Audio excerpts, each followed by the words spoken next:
Frères et sœurs, que la paix et la grâce de notre Seigneur et Sauveur Jésus-Christ soient avec vous. Ici AWH Redemption Ministries pour notre méditation du dimanche 29 juin 2025. Toujours dans la mission de vous accompagner dimanche après dimanche, semaine après semaine, sur le chemin du royaume de Dieu. Car l'essentiel, frères et sœurs, est dans le royaume de Dieu. La force est en Dieu. L'abondance, frères et sœurs, est en Dieu. La sagesse est en Dieu. Et surtout, l'espérance est en notre Dieu. C'est pourquoi d'ailleurs, nous nous répétons à chaque instant, cherchons d'abord le royaume de Dieu et sa justice, et toutes les autres choses nous seront données en plus. Donc, chers sœurs et frères bien-aimés en Jésus-Christ, en ce dernier dimanche du mois de juin, et nous achevons notre parcours spirituel autour du thème « Devenir des instruments de compassion ». Vivre l'amour divin. En fait, la méditation de ce matin, frères et sœurs, doit mettre un terme à notre série pour le mois de juin. Donc, pour le mois de juin, le thème que nous avons, c'est devenir des instruments de compassion, vivre l'amour divin. Et vous n'êtes pas sans savoir que l'année 2025 a été décrétée à AWH Redemption Ministries, l'année de la miséricorde de Dieu. Et dès le début de cette année, nous avons donné une mission de vivre une vie de ne pas seulement proclamer la parole, mais de vivre la parole. Donc, c'était comme une série, frères et sœurs, ce sont des séries qui sont appelées à nous transformer. Donc, en fait, dans les dimanches passés, le premier dimanche du mois de juin, nous avons vu la compassion de Jésus comme modèle de vie. Et le deuxième dimanche, c'était servir les autres avec un cœur miséricordieux. Et pour le troisième dimanche, c'était la miséricorde dans l'action sociale. Et dimanche dernier, nous avons vu la prière comme source de compassion. Et ce matin, frères et sœurs, ce que nous allons voir, c'est témoigner de la compassion de Dieu, un appel à l'engagement. Donc, nous sommes appelés, frères et sœurs, à témoigner de la compassion de Dieu. Et ce que nous allons regarder aujourd'hui, nous allons voir, frères et sœurs, que la compassion de Dieu peut libérer. Et l'exemple que nous allons considérer, c'est l'exemple de Pierre. L'exemple de Pierre. Donc, plusieurs textes nous ont proposé. Et le premier texte, c'est le texte que nous trouvons en Actes, chapitre 12, versets 1 à 11. Donc, un petit résumé du texte, juste pour vous mettre en contexte. Un ange du Seigneur survint. Et ensuite, les chaînes tombèrent de ses mains. Et Pierre dit, je vois maintenant d'une manière certaine que le Seigneur a envoyé son ange.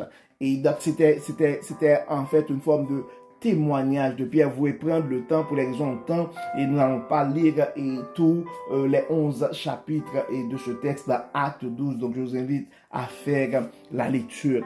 Mais la chose que nous devons nous rappeler, frères et sœurs, c'est que Dieu agit même dans l'obscurité des géoles. Donc, sa compassion libère, intervient et délivre. Et nous sommes appelés à témoigner et à faire savoir aux gens que la compassion de Dieu libère. Donc je ne sais pas, et probablement toi tu as déjà fait l'expérience, mais il y a quelqu'un autour de toi qui a besoin de savoir que la compassion de Dieu libère. Oui, la compassion de Dieu libère. Et sa compassion libère. Sa compassion intervient. Sa compassion délivre aussi. La question que nous avons à nous poser ce matin, nous, voulons-nous être des mains de Dieu, de ce Dieu compatissant, pour ceux que les chaînes sociales, morales ou spirituelles emprisonne encore. Parce que il y a deux choses dans le témoignage, frères et sœurs. Il y a le témoignage, c'est comme Dieu nous libère, donc nous faisons savoir aux autres que la compassion de Dieu nous a libérés. Témoigner de la compassion de Dieu aussi, c'est pourquoi on parle d'un appel à l'engagement. Mais en fait, en manifestant notre compassion, en devenant une source de délivrance, une source de libération pour des gens qui souffrent autour de nous, c'est une forme de témoignage. C'est témoigner de la compassion de Dieu. Donc, en tant que chrétien, je suis appelé à témoigner de la compassion de Dieu. C'est-à-dire, de la même manière que Dieu utilise sa compassion pour me libérer, bien, je dois utiliser de la compassion de Dieu qui est en moi pour aider les autres à se libérer aussi. Et nous avons, frères et sœurs, deux exemples à considérer. Nous avons l'exemple de Pierre, mais nous avons l'exemple de Paul aussi. Et en fait, pour les gens qui sont... pour les catholiques, ou bien la tradition de l'église catholique, et pour le dimanche 29 mai, on célèbre Pierre et Paul comme des saints. Et en fait, en faisant des recherches, et quand dit, ils sont en train d'être honorés et non adorés. Donc, je ne vais pas rentrer dans ces détails, mais en fait, pour les gens, donc, on parle de Pierre et de Paul. Et Pierre et Paul, c'est vraiment deux appels, c'est deux apôtres. Et on considère Pierre, c'était l'apôtre des Juifs. Donc, c'est la personne qui était vraiment l'apôtre pour les croyants, et Paul était l'apôtre des païens. Donc, je ne vais pas rentrer dans ces détails-là, mais une chose, et ce qui attire mon attention entre Pierre et Paul, c'est deux appels, mais une foi. Donc, et le texte que nous avons, et pour l'exemple de Paul, c'est en 2 Timothée, chapitre 4, verset 6 et à 8 et verset 17 et 18, où on présente Paul comme j'ai mené le beau combat, j'ai achevé ma course, j'ai gardé la foi, le Seigneur me sauvera et me fera entrer dans son royaume céleste. En fait, frères et sœurs, il faut rappeler aussi que et Pierre, comme apôtre des Juifs, représente, je dirais, la stabilité de la foi, le roc sur lequel Jésus bâtit son Église. Et Paul, apôtre des païens, incarne, je pourrais dire, l'élan missionnaire, l'ouverture vers des périphéries et du monde. En fait, Dieu les a unis dans la mission, mais leur vocation et leur terrain d'action étaient différentes. Donc, en fait, pourquoi parler de tout ça, frères et sœurs? C'est vraiment pour intervenir avec un point important. Je pourrais dire une leçon magnifique pour chacun de nous pour chacun de nous qui reçoit l'appel et du témoignage et de témoigner la compassion du Christ. Donc, nous pouvons être des témoins dans des lieux différents, dans des contextes différents. Nous pouvons avoir des vocations différentes, mais unis par le même Seigneur.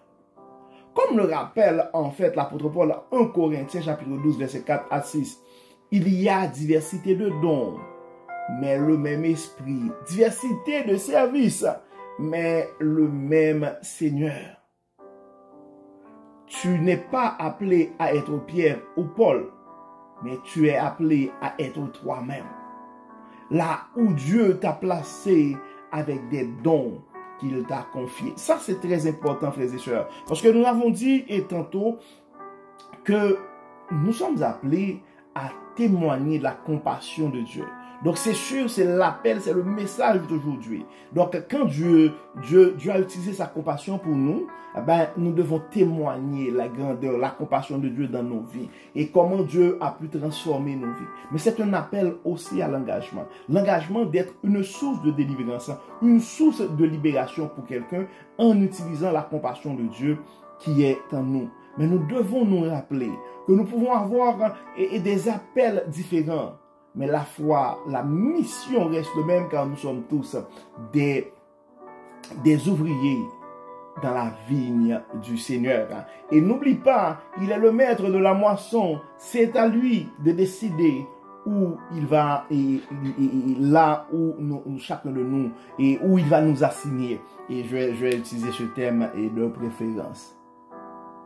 Donc, encore un rappel.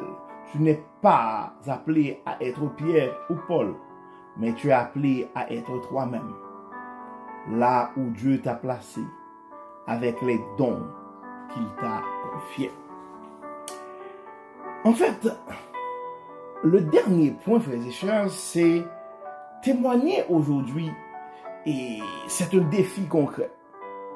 Le défi concret, parce que il faut comprendre que nos témoignages, dépendamment de la mission, pour certains d'entre nous, notre assignation, c'est au sein de l'Église. Comme on voit que Pierre, sa mission, c'était avec les Juifs.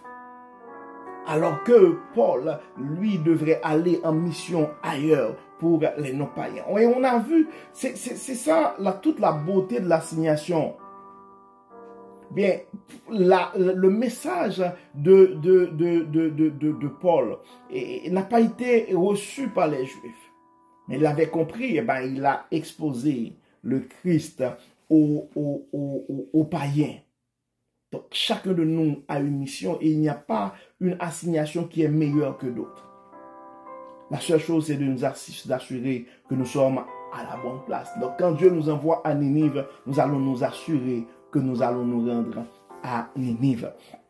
Donc, témoigner de la compassion de Dieu, frères et sœurs, c'est être présent là où d'autres fuient. Donc, c'est pourquoi ça prend des gens courageux pour témoigner. Et c'est pourquoi je comprends dans un sens, et les gens, et au sein de l'Église catholique, on parle des saints, et Pierre et Paul, c'est les considérés comme des martyrs. Ils ont payé, et ils ont été tués pour la cause de l'Évangile.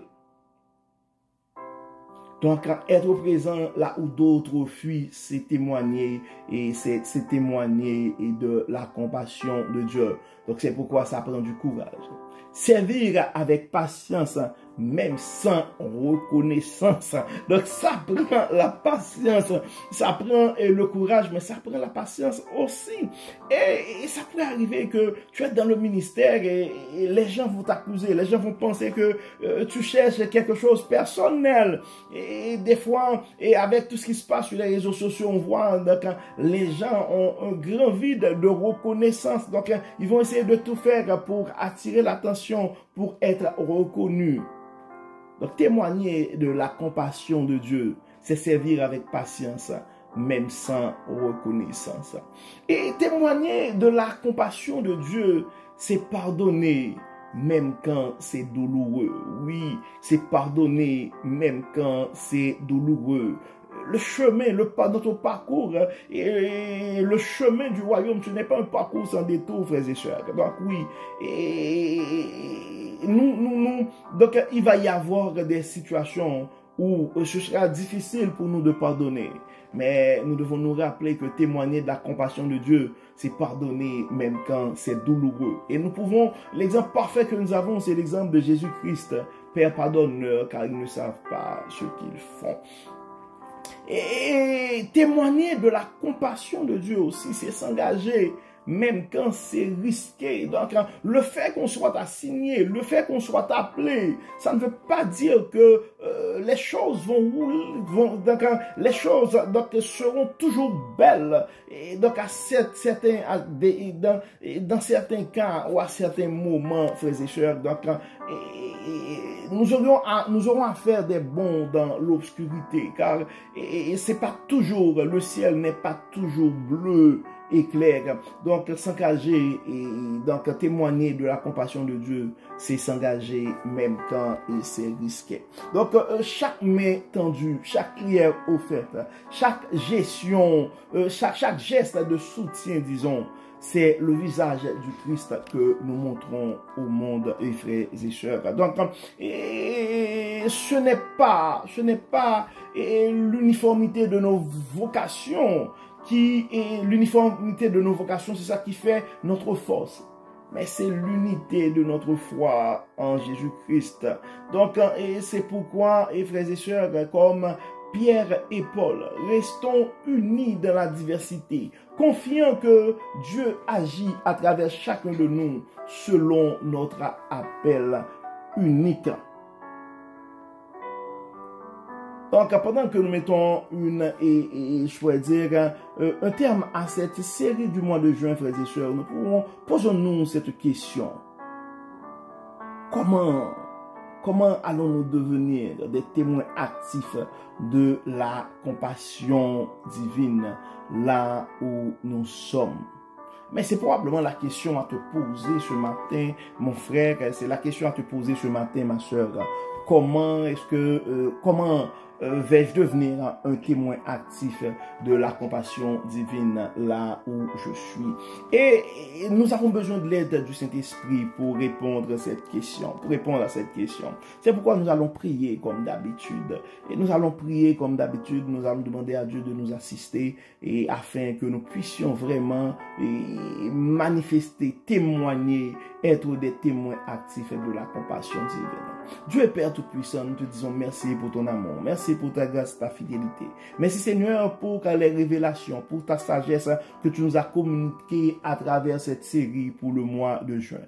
Et utilise-nous, Dieu clément, aide-nous à être vraiment des témoins actifs de la compassion divine. Enlève-nous tout ce qui n'est pas de toi. Permets que ton Saint-Esprit puisse nous remplir, afin que, à travers nos actions, à travers nos paroles, les gens puissent voir clairement la compassion de Jésus en nous. Bénis Seigneur, guéris Seigneur, protège et libère. Nous te prions au nom de Jésus. Amen. Amen. Donc, frères et sœurs, nous arrivons au terme de notre méditation pour ce dimanche 29 juin 2025. Et nous savons que dans certains pays, c'est la fête des pères aujourd'hui. Donc, c'est le temps pour nous autres d'avoir une pensée spéciale, une prière pour les pères et pour nos pères et spirituels, pour nos pères biologiques, pour nos pères et professionnels, nos mentors, tous ceux qui collaborent avec nous ou qui est partenaire de notre vie comme un père. Donc nous prions le Seigneur et nous rendons grâce à Dieu pour leur impact dans nos vies. Donc, frères et sœurs, c'est ce qui met un terme à notre série pour le mois de juin. Et pour le mois de juillet, nous aurons à regarder la justice de Dieu. Donc, d'ici là, nous vous souhaitons une excellente journée, un très bon dimanche sous le regard du Dieu Tout-Puissant. Bonne fin de mois de juin et à demain. Bye bye. Bye bye. Que le Seigneur vous bénisse.